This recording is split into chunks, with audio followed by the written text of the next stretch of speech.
naman akla.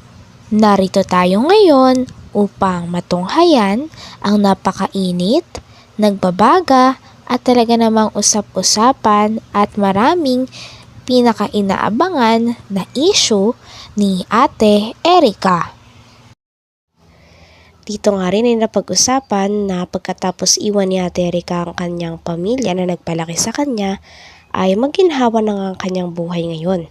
Meron na silang sariling lote, bahay at business pa. Wala naman po dyan si Erica. Wala. Hindi naman po yung nagbibigay. Una pala tumulong si Ruel sa'yo. Tumulong si Kasi Ruel? po, nung tinutulungan po si Mama, nabibigyan po ako ni Sir Ruel. Kasi yung anak ko po galing po sa accident. Ano binibigay sa'yo ni Ruel? Pera po. Pera? O, kita naman po sa vlog. Pag binigyan po yan sila Mama, binibigyan po ako. Okay. Kapanggatas daw po kasi nung anak ko yun sa calcium. Mm.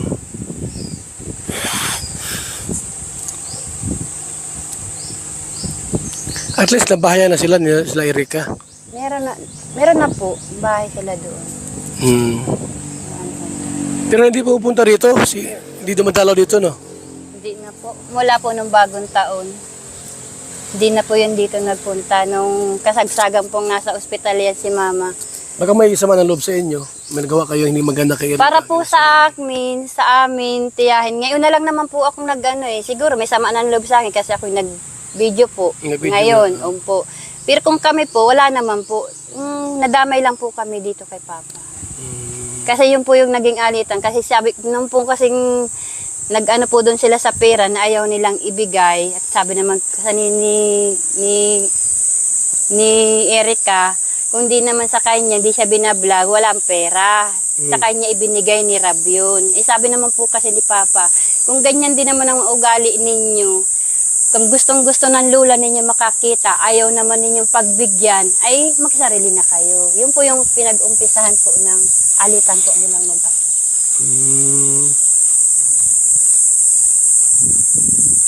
So, nung malabas na ang nakialam, si Sheila may ano? Silang po. Dahil may kontak kay John A. Opo. Nandun na rin siguro po yung, malaki rin siguro pang gusto ni Sir John A. kay Erica. Nandun na rin yata yung, May crush si John A. kay Erica? Napansin mo? May gusto po si Sir John A. kay Erica, pero si Erica po wala namang gusto. Kasi Yun lang.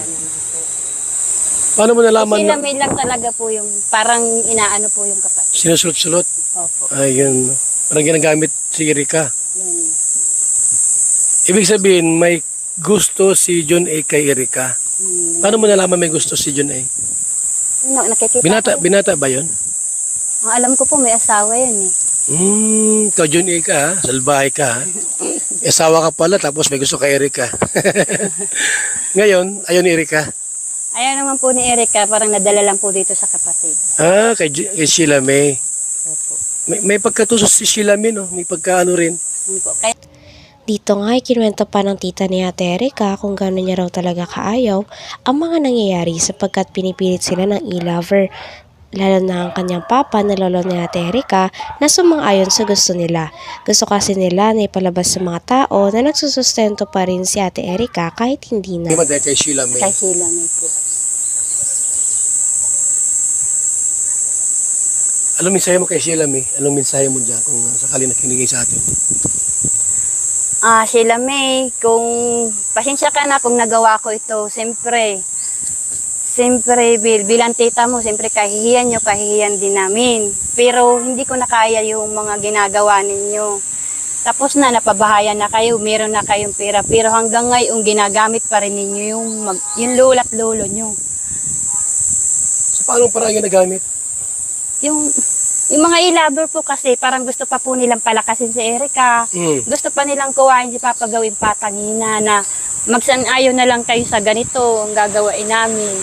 Yung papayag si Papa na gaya po niyan, na araw yung daw monthly, meron daw po sila Papa matatanggap. Ibig po sabihin nila, umuo na lang si Papa kahit hindi. Sino po nakakahiya? Anong gagawin nila? Lulukuhin si John A. Parang lalabas po na sila yung magaling. Sila po yung tama. Pero wala mong binibigay kay papa mo na pera? Iyon na nga po, yung kinakasama po namin ng loob. Wala nang binibigay na Opo. pera. Ala. Tapos po kung ano-ano po yung mga sinasabi ninyo na kami ay mga gutom na aso. Sila may mag-isip ka saan nang galing yung ina mo. Di ba sa gutom na aso? Yung nagpalamon sa inyo.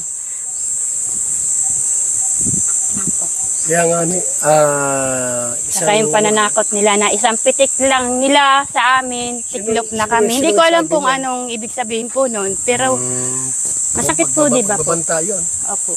Na isang pitik lang, tiklop na tayo. Babanta yan. Hindi pwede yan sa atin, sa kalinga. Kaya po ako naglakas ng loob mag-video nung kasi gusto ko pong malinawan ng mga taong naniniwala na si Papa po ang masama nung time na nag-ayaw si Erika. Hindi po. Si Erika po ang may gustong umayaw. Hindi si Papa mo, si lolo niya. Hindi po. Si Erika po ang may gustong umayaw kasi hindi po namin alam ang dahilan. Hindi po alam nila lulo niya ang dahilan kung anong punot dulo na meron na pala silang kausap na tao. Ang sabi nila, mag-i-eskwela daw. Po. Focus Si sa pag-aaral. Papa po ang Sabi gawa naman, na lang po ng dahilan na maganda kasi wala rin naman po siyang maisabi kay Rab na bakit ayaw naman? kung bakit ayaw na pong mag-vlog. Pala, Ang totoo po, si Sheila, Erika po at si Sheila May po ay magkausap na. Hanggang po nagdadating po yung panahon na si Erika pumapasok ng maaga kasi alam naman niya na darating si Rab. oo. Si Erika nagpapanggap na may sakit-sakitan. Grabe Ganun. talaga. Dito din ay nilinaw nila na mali pala ang mga sinabi at hindi wala palang katotohanan ang rason ni Ate Erika noon kung bakit siya umalis sa mga kalingap. Sinabi niya na aalis siya upang ipagpatuloy ang kanyang pag-aaral at magiging busy siya. Ngunit ang katotohanan ay gusto niya lang talaga umalis sa kalingap dahil may iba na mag-sponsor sa Hindi kanya. po alam nila lulo niya ang dahilan kung anong punot dulo na meron na pala silang kausap na tao. Ang sabi nila, mag-i-eskwela daw. Po. Focus Si sa pag-aaral. Papa po ang Sabi gawa naman, na lang po ng dahilan na maganda kasi wala rin naman po siyang maisabi kay Rab na bakit ayaw naman? kung bakit ayaw na pong mag-vlog. Pala, Ang totoo po, si Sheila, Erika po at si Sheila May po ay magkausap na. Hanggang po nagdadating po yung panahon na si Erika pumapasok ng maaga kasi alam naman niya na darating si Rab. oo. Si Erika nagpapanggap na may sakit-sakitan. Grabe Ganun. talaga. Kasi wala po silang wala po silang Yun pala, mukhang haharap kay Rab. Yun pala, si John A, ginapang na nila. Siniraan pa si Kalinga Prab. Opo. Ganun po yung nangyari po doon sa tatlo kay Papa po. So, ito mga Kalingap, no, maliwanag po sa atin, hindi sila may problema dito, kundi yung magkapatid, yung team, na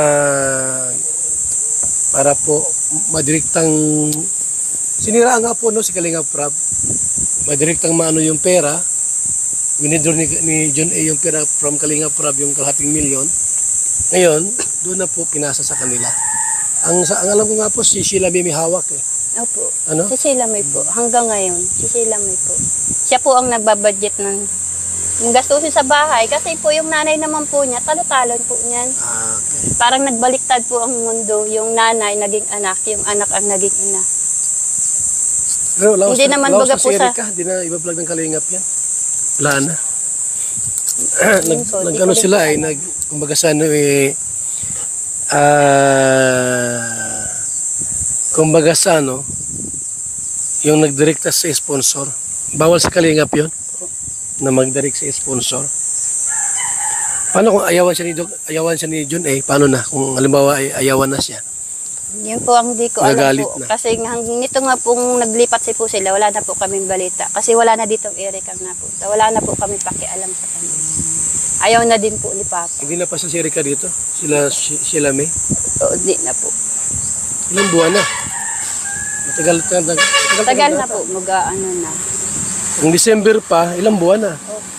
Kasi nagtampo rin naman po kaming kaunti sa kanila kasi po nung time po na 50-50 na rin po yan si Mama eh. Swerte na lang po at nabuhay pa. Nung bagong taon na agaw-agaw na rin po yan, eh nagtampo rin po ako sa kanila kasi nakuha pa po nila kasing maghanda nung bagong taon, magpakasaya. Sa halip na kami nasa ospital.